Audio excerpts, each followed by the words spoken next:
but I'm sorry I didn't keep the packaging. Oh my god, I need to hurry up.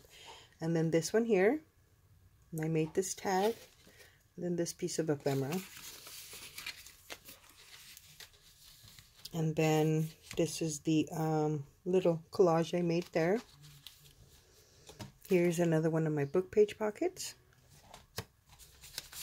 And here I have these pieces. This one came with the, both of them came with the kit.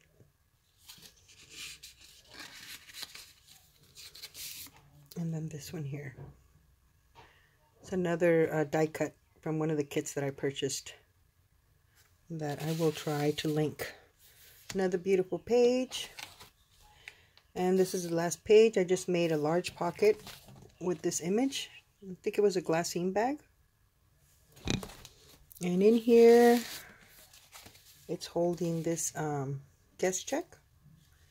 And see, this is the way I got the time cards. I mean the layaway tags, but this one, the one on the front just came out already like nice and toasty. I have to do nothing to it. So these go here, and that's the end of the journal, guys.